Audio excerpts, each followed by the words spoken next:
नमो अरिहन्ताणं नमो सिद्धाणं नमो आयरीयाणं नमो वज्रायाणं नमो लोये सव्यसाहूनं वन्दितु सर्वसिद्धे ध्रुवमचलमणोवमं गदिं पत्ते वोच्छामि समयपाहुड मृणमो सुध केवली भणिदं नमः समयसाराय स्वानुभूत्या चकासते चित्स्वभावाय भावाय सर्वभावान्तरक्षिदे निज स्वरूप को परमरस जामे भरो अपार वंदो परमानंदमय समय सार अविकार। तो 18वें नंबर की शक्ति उत्पाद व ध्रुवत्व शक्ति हुई। उसके बाद 19वें नंबर की शक्ति है परिणाम शक्ति।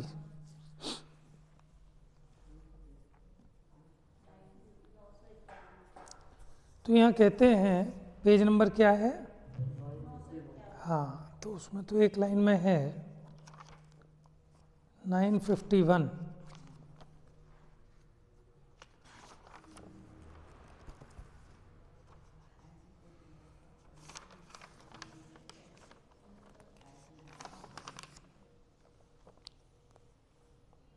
द्रव्य के स्वभावभूत द्रव्य व्यय उत्पाद से आलिंगित माने स्पर्शित सदृश और विसदृश जिसका रूप है, ऐसे एक अस्तित्व मात्रमयी परिणाम शक्ति। परिणाम शक्ति का काम क्या बता रहे हैं कि उत्पाद व द्रव्य ऐसे स्वभाव वाली, लेकिन ऐसा होने पर सदृश और विसदृश जिसका रूप है। सदृश माने समान एक जैसी और विसदृश माने भिन्न विरोधी। ऐसे एक अस्तित्व मात्रमयी परिणाम शक्ति है। देखो परिणाम शक्ति के कारण ये आत्मा परिणाम स्वभाव को धारण करता है, जिसके कारण इसको पारिणामिक भी कहते हैं ना। तो परिणाम इसका स्वभाव है, उसमें किसी के उदय उपशम क्षय कर्म आदि की आवश्यकता नहीं है। ठीक है, उत्पाद व ध्रुवता को धारण करता है। अब ये शक्ति लगभग उत्पाद व ध्रुवत्व जैसी ही है, लेकिन इसमें फोकस इस बात पे है सदृशता और विसदृशता। जैसे उत्पाद वो व्यय से विसदृश है, ठीक है ना। अथवा ऐसा देख सकते हैं उत्पाद और व्यय विसदृश है, लेकिन जो द्रव्य है वो सदृशता है कि सदा माने वो परिणाम समान रूप रहते हुए भी अलग अलग होते हैं। परिणाम शक्ति के कारण जीव में जो परिणाम है वो भिन्न भिन्न होते हुए भी किसी अपेक्षा एक नित्यता को लिए हुए है, समानता को भी लिए हुए, जिसको कहते हैं द्रव्य। देखिए उत्पाद व्यय और ध्रुवत्व द्रव्य के स्वभाव हैं। इनमें ध्रुवत्व भाव सदृश परिणाम है, सदा एक जैसा रहने वाला परिणाम है, तथा उत्पाद व्यय विसदृश परिणाम है, क्योंकि वे परस्पर विरुद्ध स्वभाव वाले हैं। एक का स्वभाव उत्पन्न होने रूप, दूसरे का नाश होने रूप। इस कारण वो परस्पर विरुद्ध स्वभाव वाले हैं, विसदृश स्वभाव वाले हैं। लेकिन इसका अर्थ देखो ऐसा भी हो सकता है, उत्पाद व्यय और द्रव्य ये तीनों आपस में विरोधी हैं। जैसे ब्रह्मा विष्णु महेश विरोधी हैं कि नहीं? कैसे? ब्रह्मा माने एक तो सृष्टि की रचना करता है, एक नाश करता है, ठीक है, और एक बनाए रखता है। तो बनाए रखने वाला अगर बनाए रखता है तो फिर नाश करने वाले ने नाश कैसे कर दिया? और बनाए रखने वाला अगर बनाए रखता है तो बनाए रखने का मतलब होता है ना किसी को उत्पन्न करने दे ना नष्ट करने दे। तो उत्पन्न वाले से भी विरोध आता है और नाश वाले से भी। तो तीनों का आपस में विरोध होगा, तो तीनों आपस में विसदृश हैं, लेकिन फिर भी तीनों उत्पाद व द्रव्य एक ही द्रव्य में बिना किसी विरोध के एक साथ एक समय में रहते हैं। इस अपेक्षा सदृश है, क्योंकि द्रव्य के स्वभाव है, तो इस अपेक्षा भी सदृशता और विसदृशता घटित हो सकती है। उत्पाद व विसदृश और द्रव्य सदृश स्वभाव वाला होने पर भी तीनों एक ही हैं, क्योंकि अस्तित्व तीनों का एक रूप में ही है, तीनों की अलग अलग से नहीं। उत्पाद व द्रव्य युक्तम सत, तो वस्तु का अस्तित्व इन तीनों की एकता से है, तो इन तीनों की एकता रूप इसलिए देखा जाए तो सदृशता है।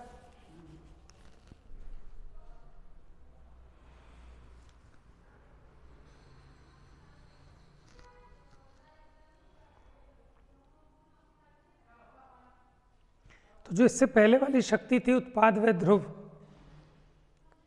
तो इसमें भी उसमें भी उत्पाद व ध्रुव तो दोनों में है, तो हमें समझ नहीं आता कि दोनों में अंतर क्या है। परंतु एक शक्ति में क्रमवर्ती पर्याय और अक्रमवर्ती गुणों वाले उत्पाद व ध्रुवत्व से युक्त द्रव्य स्वभाव की चर्चा है।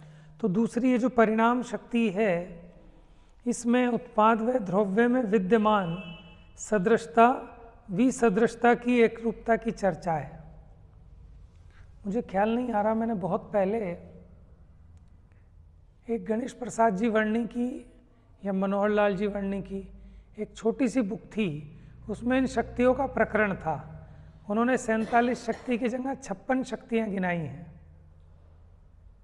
47 की जगह 56 शक्तियाँ गिनाई हैं।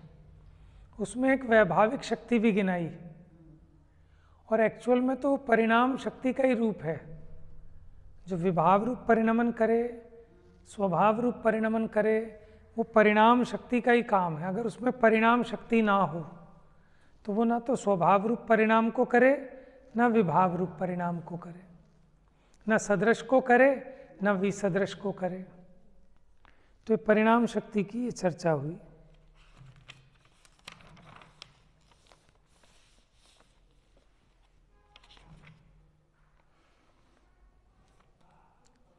अब देखो अगली शक्ति अमूर्तृत्व। अमूर्तृत्व शक्ति के लिए क्या कहते हैं? मूर्तिक तो है पुद्गल, और पुद्गल के अलावा बाकी सब कैसे हैं? अमूर्तिक। चाहे जीव है वो भी अरूपी है, धर्म अधर्म आकाश काल ये भी अरूपी हैं। देखिए क्या लिखा है इसमें, कर्म बंध के अभाव से व्यक्त किए गए सहज स्पर्श आदि शून्य, माने कर्म बंध का अभाव होने पर क्या व्यक्त हो गया? सहज स्पर्श आदि शून्य ऐसे आत्म प्रदेश स्वरूप अमूर्तृत्व शक्ति है। देखो आत्मा का स्वभाव अमूर्तृत्व है, लेकिन अभी कर्म बंध के कारण ये मूर्तिक जैसा हो रहा है। तो जब कर्म बंध का अभाव हुआ तो फिर स्पर्श रस गंध वर्ण इनसे रहित ऐसे आत्म प्रदेश रूप ये जो अमूर्तृत्व शक्ति है उसका परिणमन होता है। माने सिद्ध दशा होने पर देखा जाए तो अमूर्तृत्व शक्ति जो थी वो व्यक्त हो गई। तो यह अमूर्तिकपना आया कहाँ से? क्योंकि वो शक्ति थी। देखिए अब क्या कहते हैं इसमें, तो इस शक्ति के कारण भगवान आत्मा रूप रस गंध वर्ण से रहित अमूर्तिक पदार्थ है, इसलिए इस आत्मा के द्रव्य गुण पर्याय सब अमूर्तिक हैं। ये 20वें नंबर की शक्ति थी अमूर्तृत्व। फिर अकर्तृत्व 21वें नंबर की, और 22वें नंबर की अभोक्तृत्व, माने आत्मा पर को करता नहीं, ये अकर्तृत्व शक्ति। पर को भोगता नहीं, ये अभोक्तृत्व शक्ति। भोग नहीं सकता, चाहे तो भी नहीं भोग सकता। समस्त कर्मों के द्वारा किए गए ज्ञातृत्व मात्र से भिन्न जो परिणाम, माने एक तो ज्ञाता परिणाम और एक कर्ता परिणाम। तो ज्ञाता परिणाम से भिन्न जो कर्म के उदयजन्य जो परिणाम हैं, उन परिणामों के करण के उपरम स्वरूप, उपरम माने उससे पार, उससे निवृत्त, उससे रहित, तो उन परिणामों के करने के निवृत्ति स्वरूप आकर्तृत्व शक्ति है। यानी ये कहते हैं कर्म के उदयजन्य जो भी भाव हैं उनको आत्मा करे ऐसी आत्मा में शक्ति नहीं है, इसलिए आत्मा आकर्तृत्व शक्ति वाला है।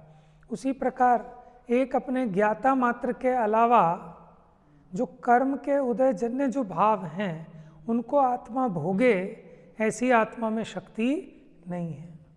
माने तो ज्ञानमयी है, ज्ञान का बना है, तो ये कर्म के फल को, कर्म के परिणाम को, नो कर्म के परिणाम को जो ना करे बस मात्र जाने प्राप्त हो सद ज्ञान। क्योंकि स्वभाव है ना आत्मा का कि कर्म नो कर्म के परिणाम का ये जीव करता नहीं, भोगता नहीं, मात्र ज्ञाता है। क्यों? क्योंकि इसमें शक्ति अमूर्तृत्व और आकर्तृत्व की। अब आ जाइए 23 नंबर की शक्ति, निष्क्रियत्व। तो निष्क्रिय किस अपेक्षा कहते हैं? क्रिया से रहित। कौन सी क्रिया से रहित? हाँ, पर की क्रिया से रहित एक अर्थ तो ये। दूसरा देखो, समस्त कर्मों के उपरम से, उपरम माने उसके अभाव से, प्रवृत्त आत्म प्रदेशों की निस्पंदता स्वरूप निष्क्रियत्व शक्ति। आत्म प्रदेशों की निष्पंदता। अभी देखो कर्म सहित जब जीव है तो इसके आत्म प्रदेशों में कंपन रहता है, और जब ये कर्म रहित हो जाता है तो ये निष्कंप हो जाता है। ठीक है, निष्कंप को ही निष्क्रिय, सिद्ध भगवान की स्तुति में कहते हैं ना निष्क्रिय। तो निष्क्रिय क्यों है? क्योंकि योगों का अभाव। योगों का अभाव माने उस संबंधी आत्म प्रदेशों के कंपन का, आत्म प्रदेशों की चंचलता का अभाव हो गया। तो आत्मा में ऐसी भी एक शक्ति है, उसका नाम है निष्क्रियत्व शक्ति। ठीक है, प्रदेशों की कंपनता से रहित ऐसा मेरा स्वभाव है, और वो शक्ति मेरे में कौन सी है? निष्क्रियत्व शक्ति।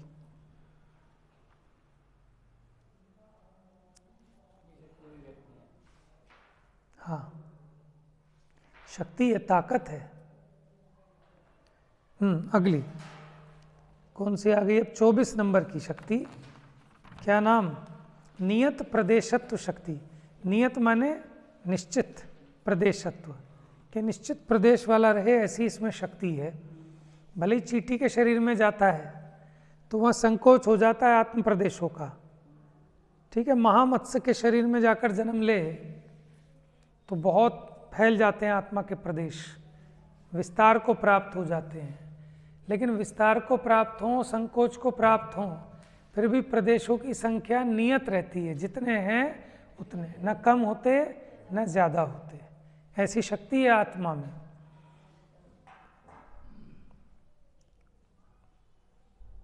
कितने हैं इसके प्रदेश? असंख्यात। लेकिन कितने असंख्यात? लोकाकाश प्रमाण। जितने लोकाकाश के प्रदेश हैं, गिनती में आत्मा के उतने ही प्रदेश हैं और उतने निश्चित रहते हैं। भले ही जब केवली समुद्घात होता है ना, तो एक लोकपूर्ण समुद्घात है उसमें, तो आत्मा के प्रदेश, लोक के एक एक प्रदेश पर आत्मा का एक एक प्रदेश फैल जाता है, तो पूरे तब कवर होते हैं, क्योंकि गिनती उतनी ही है, जितनी लोक के प्रदेश हैं उतने ही आत्मा के प्रदेश हैं।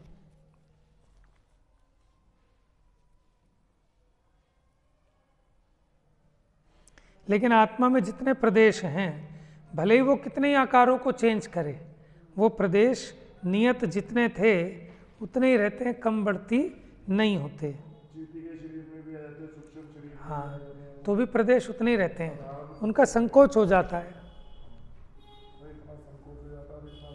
इतना विस्तार हो जाता है, लेकिन फिर भी नियत रहते हैं, उतने के उतने ही रहेंगे प्रदेश आत्मा के, ना घटते ना बढ़ते। लेकिन उसमें ऐसी योग्यता है संकोच और विस्तार की। ये तो केवल ज्ञान करने ही है, हाँ, बाकी तो पता, बाकी तो कैसे सिद्धि करोगे, नहीं कैसे जान? सिद्धि क्या करेंगे, बस मोटा मोटा अनुमान तो लगता ही है ना कि कोई मर के अगर ठीक है तो जीव तो उतना का उतना ही है, लेकिन देखो उसकी अवगाहना, और एक महामत्स्य की अवगाहना देखो, तो उसमें भी आत्मा के प्रदेश तो पूरे में ही फैले हैं।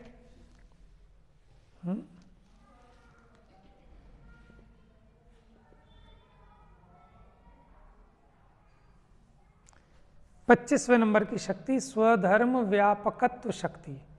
देखो इसका ना ज़्यादा खुलासा कहीं मिला नहीं, ये जो शक्तियाँ आप चल रही हैं बहुत ज़्यादा कहीं खुलासा मिलता नहीं है, बस गुरुदेव के प्रवचन हैं जिसमें उन्होंने बहुत खुलासा किया है, ठीक है। लेकिन ये एक एक लाइन में जो इन्होंने इसका स्वरूप लिखा है, इस पर कोई बहुत विस्तृत टीका कहीं किसी ने की नहीं है, बस गुरुदेव के ही प्रवचन है, वो भी प्रवचन है, और डॉक्टर हुकमचंद भारिल जी के भी प्रवचन है, और उन्होंने अनुशीलन में भी है वैसे, ठीक है। उसके अलावा अपने ज्ञान में नहीं है कि कोई और ऐसे कोई मूल आचार्य हों जिन्होंने इसकी टीका की हो,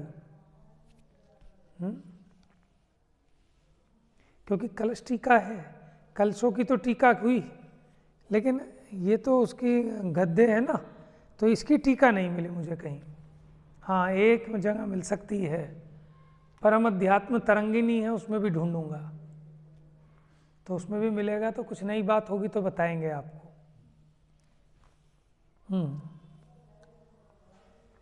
हाँ जी, स्वधर्म व्यापकत्व शक्ति। स्वधर्म यानी अपने अपने सब धर्मों में व्यापक रहे ऐसी शक्ति है। ये क्या कहती है? जो अनादि संसार से लेकर, नहीं तो नियत प्रदेशत्व थी, सर्व शरीरों में एक स्वरूपात्मक ऐसी स्वधर्म व्यापकत्व शक्ति। अब ये जीव अनेक शरीरों को धारण करता है, लेकिन फिर भी उनमें व्याप्त नहीं होता, अपने जो अनंत धर्म हैं, गुण हैं, उन्हीं में व्यापता है। देखो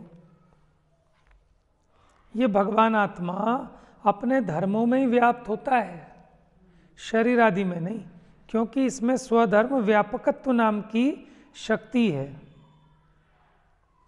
शरीर के रहते हुए भी आत्मा शरीर में व्याप्त नहीं होता। कहाँ रहता है? अपने धर्मों में, अपने प्रदेशों में ही व्याप्त रहता है। तो ये स्वधर्म व्यापकत्व थी। अगली देखो, साधारण असाधारण साधारणासाधारण। देखो तीन बातें हैं, एक तो साधारण, एक असाधारण, और तीसरे को कहेंगे मिश्र। तो उसका नाम क्या है? साधारणासाधारण, यानी साधारण और असाधारण का मिश्र रूप, ऐसी धर्मत्व शक्ति।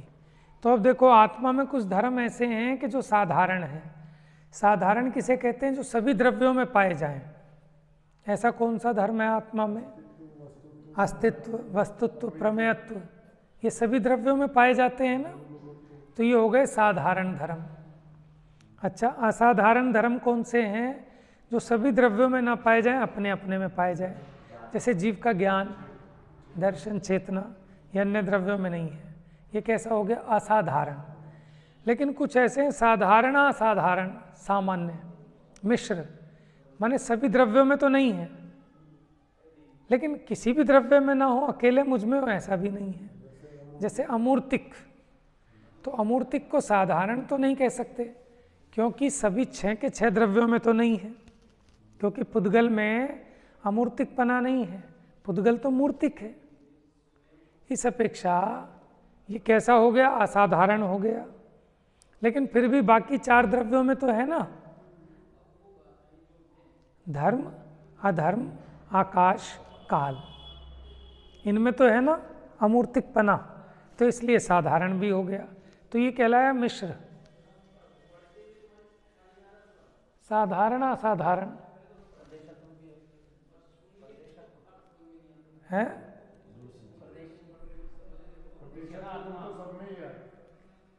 प्रदेशत्व गुण वो तो 6 द्रव्यों में है, सब में। भले ही वो एक प्रदेशी है, लेकिन उसका कोई ना कोई आकार तो है ही।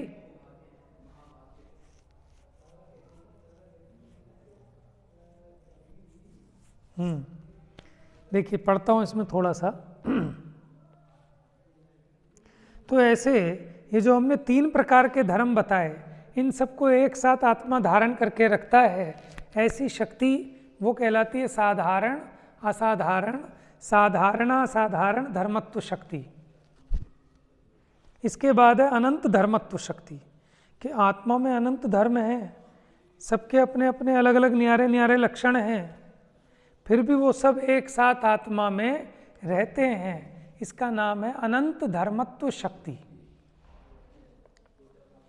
देखिए इसमें क्या लिखा,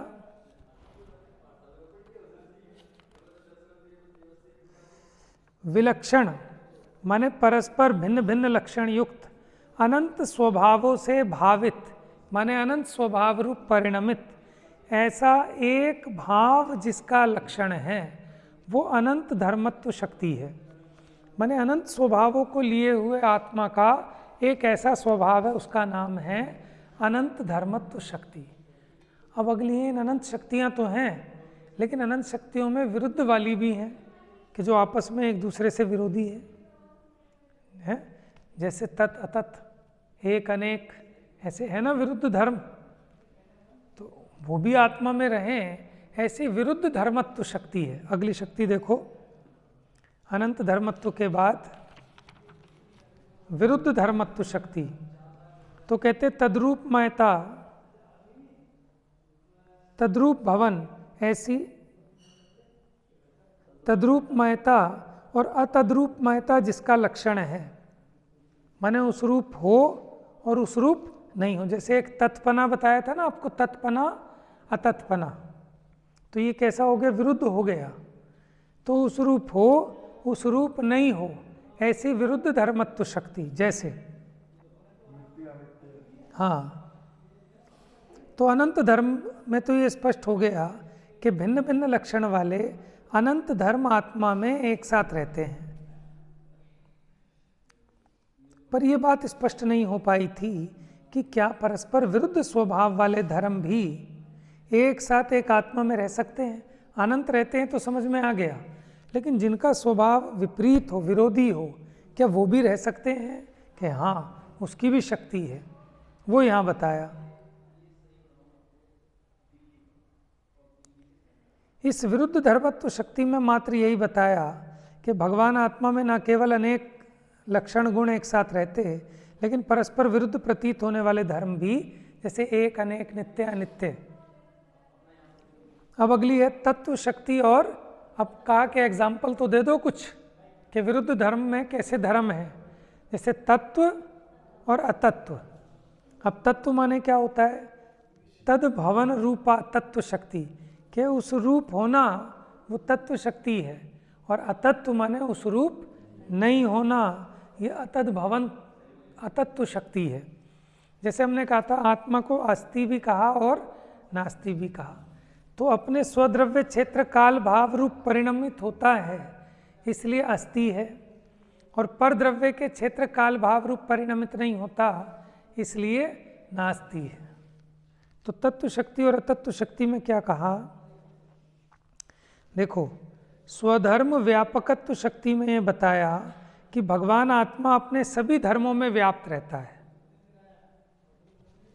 फिर 26वीं शक्ति में बताया कि जिन धर्मों में आत्मा व्याप्त रहता है उसमें कुछ धर्म साधारण हैं, कुछ असाधारण हैं, कुछ साधारण असाधारण है, नहीं मिश्र हैं। फिर ये बताया कि वे हैं कितने, कि वो अनंत हैं। फिर अनंत तो हैं, लेकिन परस्पर में विरुद्ध धर्म भी है।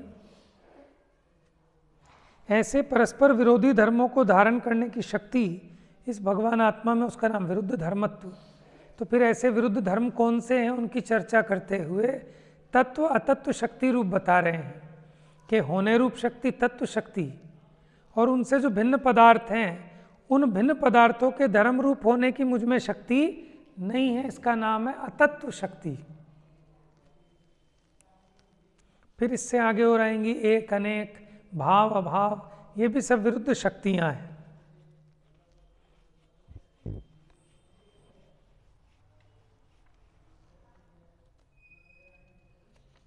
तो इस प्रकार आत्मा में अनंत शक्तियों का होना ये तत्व शक्ति का काम है, और पररूप नहीं होना ये अतत्व शक्ति का काम है।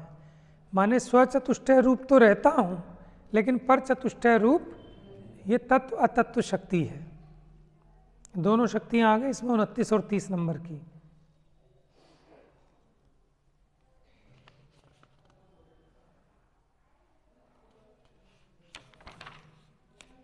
अब ऐसे ही है एकत्व अनेकत्व, कि मैं एक रूप रहूं और अनेक रूप भी रहूं।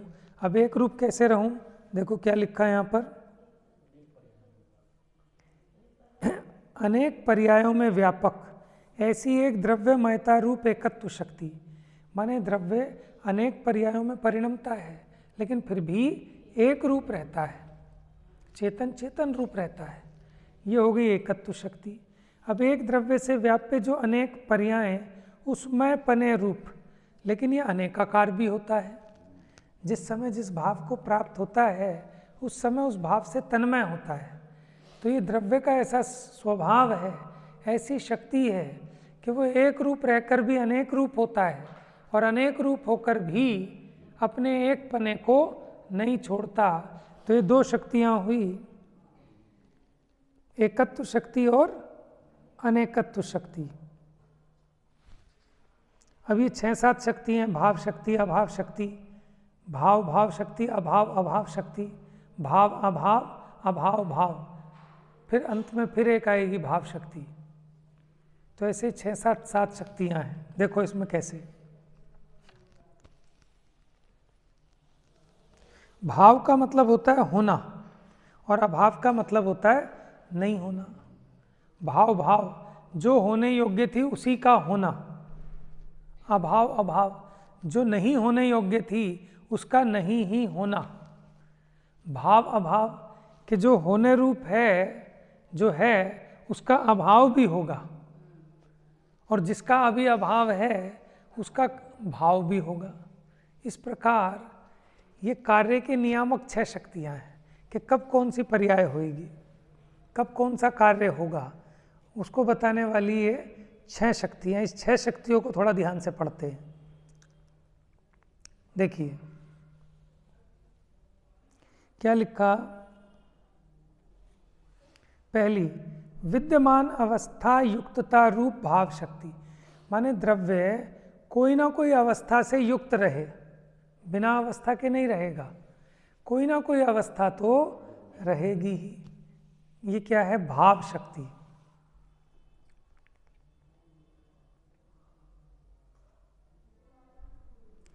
तो यानी प्रत्येक द्रव्य में एक ऐसी शक्ति है जिसके कारण, अब कोई सोचे कि यार कभी ऐसा हो जाए मेरी पर्याय उत्पन्न ना हो, तो फिर क्या टेंशन लेने लगे कि भाई मेरी पर्याय सही टाइम पे कोई होगी कि नहीं होगी, कैसे होगी। तो कहते तू चिंता मत कर, वो काम के लिए भाव शक्ति है कि हमेशा द्रव्य वर्तमान पर्याय से युक्त रहेगा। ये भाव शक्ति का काम है।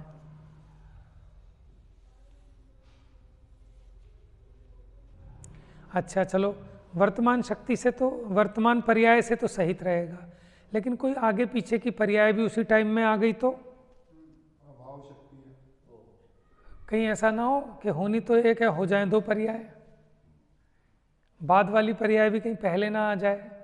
तो उसके लिए अभाव शक्ति कि जो अभी वर्तमान पर्याय है उसके अलावा बाकी अवस्थाओं का इस समय में उत्पाद नहीं होगा, तो वो दूसरी शक्ति उसको कंट्रोल करती है, उसका नाम है अभाव शक्ति। ठीक है।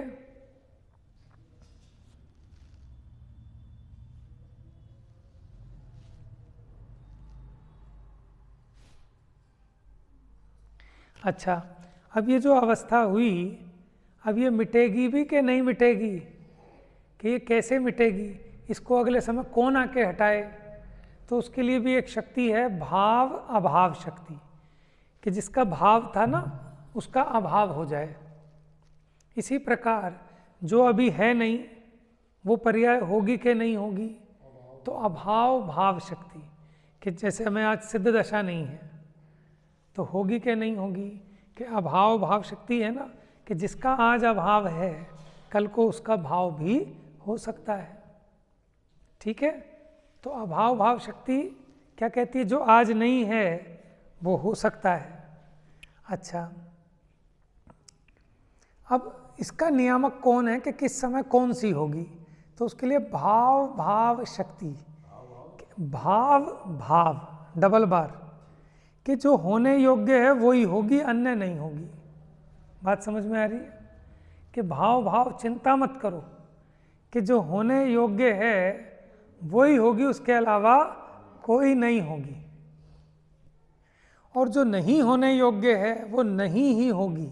ये अभाव अभाव शक्ति बताती है। आ रही है बात समझ में? ये क्रमबद्ध पर्याय को भी सिद्ध करती है। ये 6 शक्तियाँ, कि तुझे कुछ करने का टेंशन नहीं है, पर द्रव्य का तो है ही नहीं, लेकिन तेरे परिणाम भी नियत समय पर वस्तु का परिणमन होता रहे, उसके लिए तेरे में 6 शक्तियाँ हैं।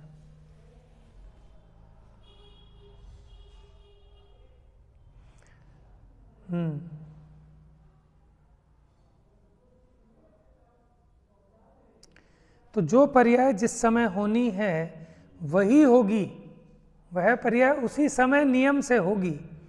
यह है भाव भाव, 2 बार भाव भाव शक्ति। ठीक है? और जो पर्याय जिस समय नहीं होनी वह नियम से नहीं होगी, उस शक्ति का नाम है अभाव अभाव शक्ति। अब देखो 6 शक्ति याद करो। पहली भाव, दूसरी अभाव, तीसरी भाव अभाव, फिर अभाव भाव। समझ में आया? फिर क्या हो गई? भाव भाव, फिर अभाव अभाव। ठीक है?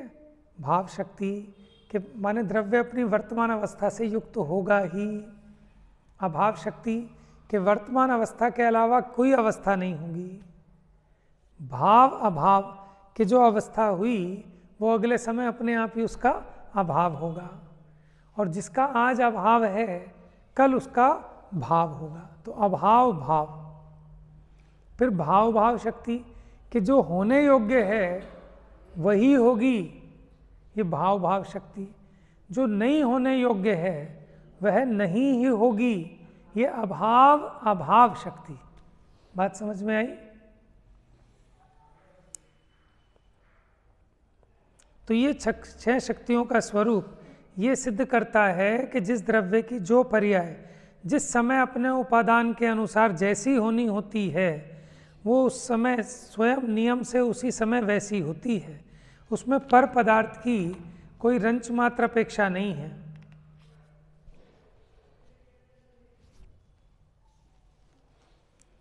तो 47 शक्तियों में आरंभिक गुण शक्तियों की चर्चा में आत्मा के ज्ञान स्वभाव की मुख्यता से स्पष्टता की गई कि आत्मा स्व पर दोनों को देखता जानता है, और उसको जानने के लिए उसे पर के पास जाना नहीं पड़ता और ज्ञेयों को यहाँ आना नहीं पड़ता। ऐसा सहज ज्ञेय ज्ञायक संबंध है। न केवल अपने आत्मा में स्व पर को जानने की शक्ति है, अपितु पर जीवों के ज्ञान का ज्ञेय बनने की भी शक्ति है। मुझ में जानने की शक्ति तो है ही, लेकिन मैं दूसरों के द्वारा जाना जाऊं ऐसी भी मुझ में शक्ति है। तो यानी दोनों के द्वारा जानने में भी आता है और दोनों को जानता भी है, और थोड़े बहुतों को नहीं, जगत के संपूर्ण पदार्थों को, उसके अनंत गुणों को, उसकी अनंतानंत पर्यायों को एक साथ एक समय में जानने की शक्ति भी इस आत्मा में है। तो शुरू की शक्तियों में ज्ञाता दृष्टापने को सिद्ध किया, फिर उसके बाद आत्मा के प्रदेशों की स्थिति के बारे में कुछ शक्तियाँ आईं। इसके बाद धर्म की शक्तियों का अनंत धर्म, विरुद्ध धर्म, स्वधर्म, व्यापकत्व, ऐसी ऐसी। फिर उसके बाद इन भाव अभाव आदि स्वभाव रूप शक्तियों के द्वारा स्पष्ट किया कि इस आत्मा में जो परिणमन हो रहा है उसे करने की पूरी सामर्थ्य उसके स्वभाव में है। उसे किसी के सहयोग की जरूरत नहीं है, किसी पर की हेल्प नहीं चाहिए। मेरे में ऑटोमेटिक मोटर फिट है, समझ में है? सब काम ऐसा चलता है। आप बताओ, अपने बच्चे को कैसे मार मार के खींच खींच के बड़ा करते हो क्या? कि साहब मैंने इसका पालन पोषण किया है कि मैंने तुझे पाल पोस के इतना बड़ा किया। तो कहता है मम्मी मैं तो 5 फुट का ही रह गया, थोड़ा सा और पाल पोस देती 6 फुट का हो जाता। समझ में आया? ये सब हमारा भ्रम है। कई बार बाप इतना लंबा और बच्चा इतना ठिग्गू हो जाता है, कई बार पिताजी ठिग्गू और बच्चा इतना लंबा निकल आता है। तो कौन किसे पाले पोसे? गरीब आदमी का बच्चे की सेहत ऐसी हो जाती है और अमीर आदमी का बच्चा सीकुड़ी हो रहा है। समझ में आया? क्या पाल पोस रहे हो आप? तो ऐसे ही मुझे करना है, ये सारा भ्रम निकल जाए कि वस्तु में स्वयं अपनी ऐसी शक्तियाँ हैं, ऐसी योग्यताएं हैं, हाँ? कि वो बच्चा भी अपना नामकर्म लेके आया है, उसके भी अपने पुण्य पाप के उदय साथ में है, तुम उसे कैसे पलट दोगे? तो ये बात समझ में आए तो जीव की इच्छाएं शांत हो जाए। इच्छा शांत हो जाए तो दुख मिट जाए। इच्छा का ही तो दुख है, मुझे ये करना है, मुझे वो करना है, और है क्या हमारे सर पे बोझा? और क्या बोझा है? अज्ञानता का बोझा ढोते हैं।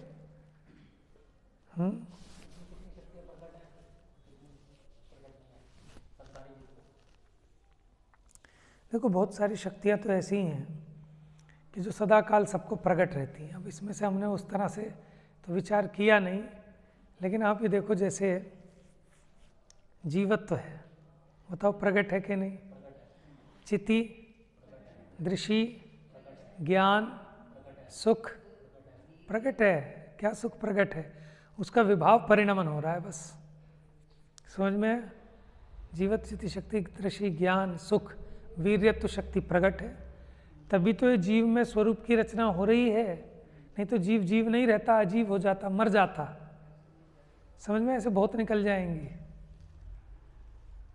सर्वदर्शित्व है वो अभी व्यक्त नहीं है, सर्वज्ञत्व है वो व्यक्त नहीं है, स्वधर्म व्यापकत्व व्यक्त है, अनंत धर्मत्व व्यक्त है, अनंत धर्म है, विरुद्ध धर्मत्व है, स्वधर्म व्यापकत्व है, नियत प्रदेशत्व है वो व्यक्त है।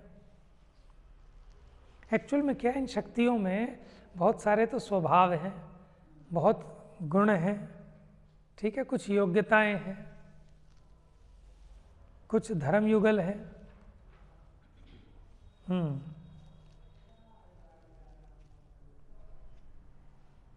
तो इस प्रकार इन 6 शक्तियों की चर्चा हुई। अब आगे इसके फिर एक भाव शक्ति आती है। वो भाव शक्ति अलग है, वो क्रिया की शक्ति के साथ है। फिर कर्म और कृत्रि शक्ति, वो जो 6 विभक्तियां हैं ना, तो 6 विभक्तियां वाले हो गए, कर्ता, कर्म, करण, संप्रदान, अपादान, अधिकरण, और फिर संबंध शक्ति। ठीक है, फिर अब ये चर्चा कल करेंगे शाम को।